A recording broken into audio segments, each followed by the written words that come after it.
नमस्कार दोस्तों, स्वागत है आपका अपने YouTube channel study for you में। सो गाइस, जैसा कि आज जो आपका एसएससी जीडी का 24 जनवरी का सेकंड शिफ्ट का एग्ज़ाम हो गया है दोस्तों, जिसका जो है मैं आपको बिल्कुल 100% एक्यूरेट आंसर के साथ जो है इस वीडियो में बताऊंगा। तो देख लेते हैं कि किस प्रकार के जो है आज आपके 24 जनवरी के सेकंड शिफ्ट के एग्ज़ाम में जो है प्रश्न पूछे गए हैं। उससे पहले एक बात और दोस्तों, कि जिन्होंने भी अगर चैनल को सब्सक्राइब नहीं किया है तो एसएससी जीडी कांस्टेबल से रिलेटेड पल पल की अपडेट के लिए जो है चैनल को सब्सक्राइब ज़रूर कर दीजिएगा। और बगल में ही आपको एक बेल आइकन यानी घंटे का निशान भी दिख रहा होगा, तो आप उसे भी जो है ज़रूर प्रेस कर दीजिएगा। तो चलिए वीडियो को स्टार्ट करते हैं। तो आज का जो आपका पहला क्वेश्चन आया था कि भारत का इनाम गाँव जो है ये किस राज्य में स्थित है। तो देखिए, अगर बात कर ले इनाम गाँव के बारे में, तो ये जो है एक पुरातात्विक स्थल है जो कि आपका महाराष्ट्र के पुणे जिले में स्थित है। तो महाराष्ट्र आपका करेक्ट आंसर होगा। इसके अलावा मैं आपको बता दूं कि ये जो आपका इनाम गांव स्थल है ना, ये आपका घोड़ नदी के तट पर स्थित है। और ये जो है किसके लिए प्रसिद्ध है, तो देखिए ये जो स्थल है ना, ये 35 वर्ष के एक व्यक्ति के अजीब दफन के लिए जो है ये स्थल आपका प्रसिद्ध है। तो ये फैक्ट भी आपको ध्यान में रख। नेक्स्ट क्वेश्चन आपका यहाँ पर आया था कि 2015 के राष्ट्रीय खेल में जो है सबसे ज़्यादा पदक किस राज्य ने जीता था। तो देखिए, अगर 2015 के राष्ट्रीय खेल की बात कर ले तो ये जो आपका भारत का 35वां राष्ट्रीय खेल था, जो कि आपका 31 जनवरी से 14 फरवरी तक जो है ये आपका भारतीय राज्य केरल के 7 जिलों में जो है ये आपका आयोजित किया गया था। और इसका जो उद्घाटन है उस समय केंद्रीय शहरी विकास मंत्री श्री वेंकैया नायडू के द्वारा जो है इसका उद्घाटन किया गया था। वहीं अगर बात कर ले सद्भावना दूत के रूप में जो है वो किसे चुना गया था, तो देखिए इस खेल में सद्भावना दूत के रूप में जो है वो सचिन तेंदुलकर को जो है वो चुना गया। इसके अलावा मैं आपको बता दूं कि 35वें राष्ट्रीय खेल में शुभंकर के रूप में जो है ये किसे चुना गया था, तो ये आपके अम्मू द ग्रेट हॉर्नबिल, जो कि आपका केरल का राज्य पक्षी है, इसे ही जो है शुभंकर के रूप में जो है वो चुना गया था।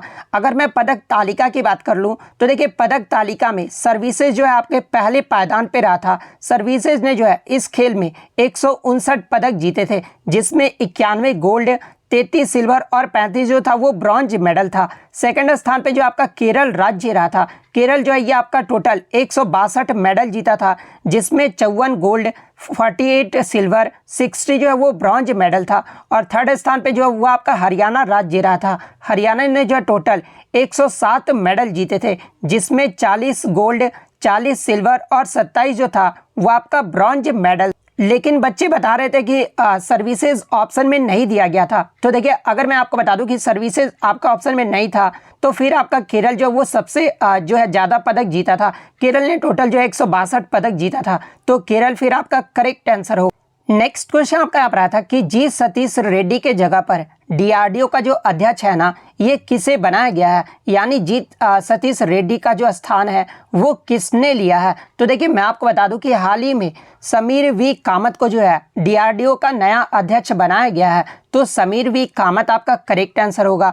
इसके अलावा मैं आपको बता दूं कि ये जो आपके जी सतीश रेड्डी है ना, इन्हें जो है रक्षा मंत्री का वैज्ञानिक सलाहकार जो है वो नियुक्त किया गया है। डीआरडीओ के बारे में एग्जाम में प्रश्न पूछा जाता है, जैसे कि डीआरडीओ का फुल फॉर्म क्या होता है। तो देखिए, defence research and development organisation इसका फुल फॉर्म होता है। डीआरडीओ का गठन कब हुआ था, तो ये आपका 1958 में किया गया था। और इसका जो मुख्यालय वो आपका नई दिल्ली में स्थित है। तो ये फैक्ट भी आपको ध्यान में रखना है।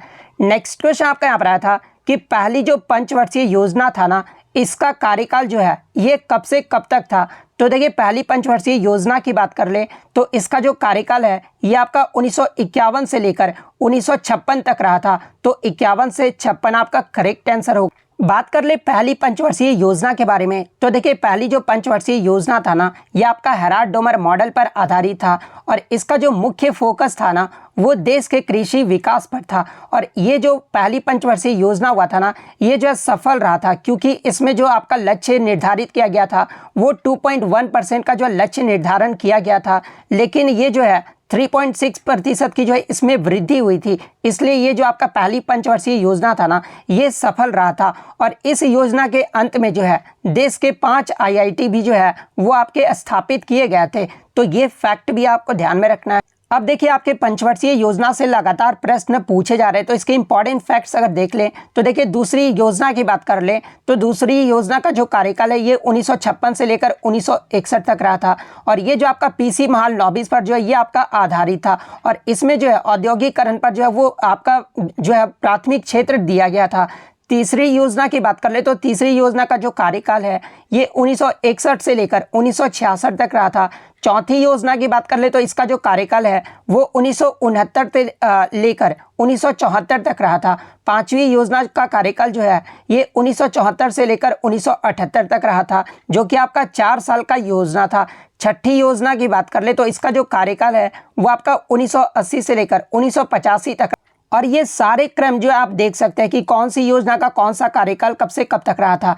नेक्स्ट क्वेश्चन आपका यहाँ पर रहा था कि क्रिकेट पिच की लंबाई क्या होती है। तो देखिए क्रिकेट पिच की लंबाई की बात कर ले, यानी जो आपका 2 विकेट होता है 2 विकेट के बीच की लंबाई पूछा गया था। तो देखिए क्रिकेट पिच की लंबाई की बात कर ले तो ये आपका 66 फीट होता है और गज में बात कर ले तो ये आपका 22 गज होता है। वहीं अगर मीटर की बात कर ले तो 20.12 मीटर जो है इसकी लंबाई होती है। तो आपके ऑप्शन में जो है 22 गज दिया गया था, तो 22 गज आपका करेक्ट आंसर होगा। वहीं अगर बात कर ले क्रिकेट पिच की जो है चौड़ाई कितनी होती है तो ये आपका 10 फीट यानी 3.05 जो है वो मीटर में होता है। तो ये फैक्ट भी आपको ध्यान में रखना है।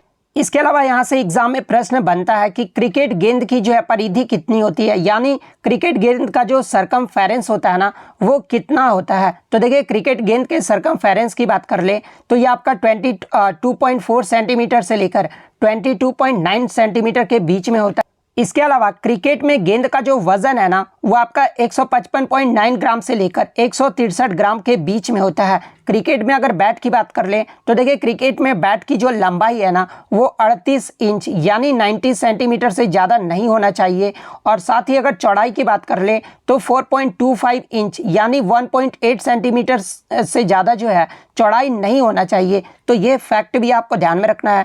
इसके अलावा क्रिकेट विकेट की बात कर ले तो देखिए क्रिकेट में जो आपका विकेट होता है ना इस स्टंप की जो लंबाई है वो 71 सेंटीमीटर होता है और इन स्टंप के बीच जो आपका गैप होता है ना वो 9 इंच का होना चाहिए। तो ये सारे फैक्ट जो आपको ध्यान में रखना है। नेक्स्ट क्वेश्चन आपका यहाँ पर आया था कि राज्य की कार्यपालिका का जो प्रमुख है ना ये कौन होता है। तो देखिए राज्य के कार्यपालिका का जो प्रमुख है वो आपके जो है राज्यपाल होते हैं, तो राज्यपाल आपका करेक्ट आंसर होगा। वहीं मैं आपको बता दूं कि केंद्र की कार्यपालिका की जो शक्ति है ना वो राष्ट्रपति के पास होता है, तो ये फैक्ट भी आपको ध्यान में रखना है। इसके अलावा मैं आपको ये भी बता दूं कि राष्ट्रपति जो है 5 वर्ष की अवधि के लिए जो है राज्यपाल की नियुक्ति करते हैं।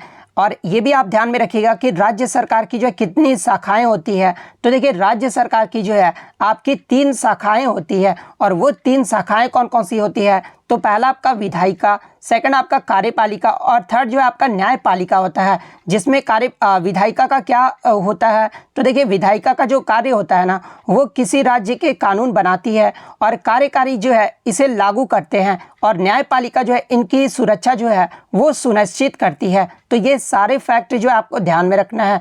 नेक्स्ट क्वेश्चन आपका यहाँ पर आया था कि गोपाल प्रसाद दुबे ये जो है किस नृत्य से संबंधित है। तो देखिए गोपाल प्रसाद दुबे की बात कर ले तो ये आपके छऊ नृत्य से संबंधित है, तो छऊ आपका करेक्ट आंसर होगा। और देखिए मैं आपको बता दूं कि गोपाल प्रसाद दुबे को 2012 में जो है भारत के चौथे सर्वोच्च भारतीय नागरिक पुरस्कार पद्मश्री से जो है इन्हें सम्मानित किया गया था।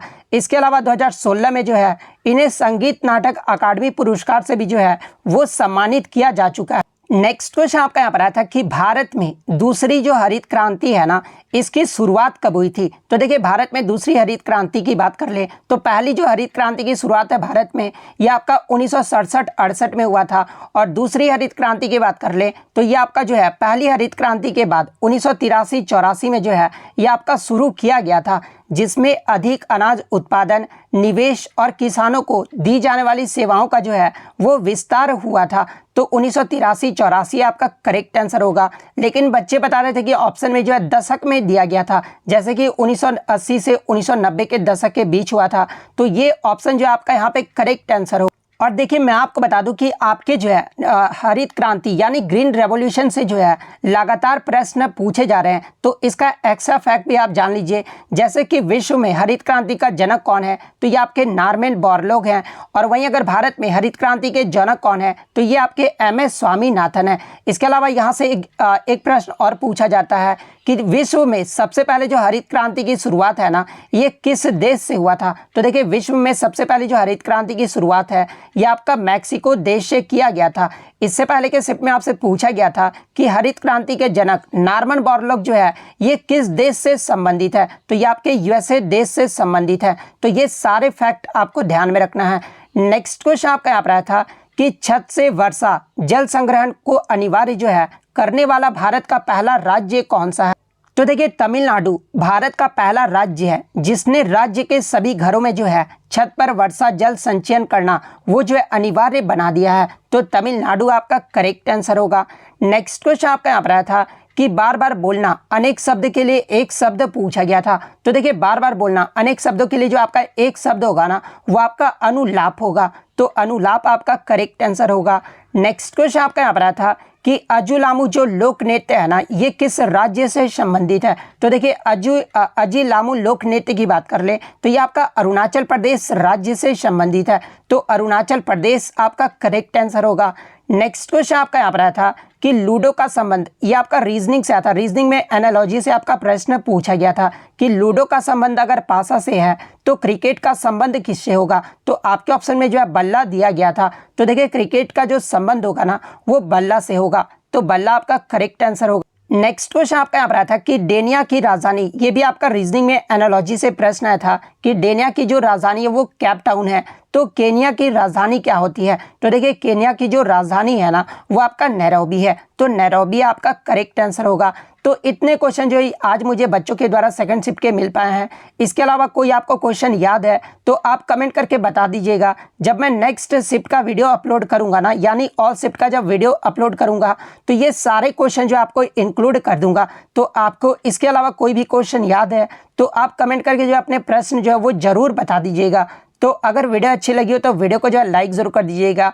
और इसी तरह SSC के किसी भी एग्जाम का रियल एनालिसिस पाने के लिए जो है चैनल को सब्सक्राइब जरूर कर दीजिएगा। तो मिलते हैं नेक्स्ट वीडियो, तब तक thank you, all the best.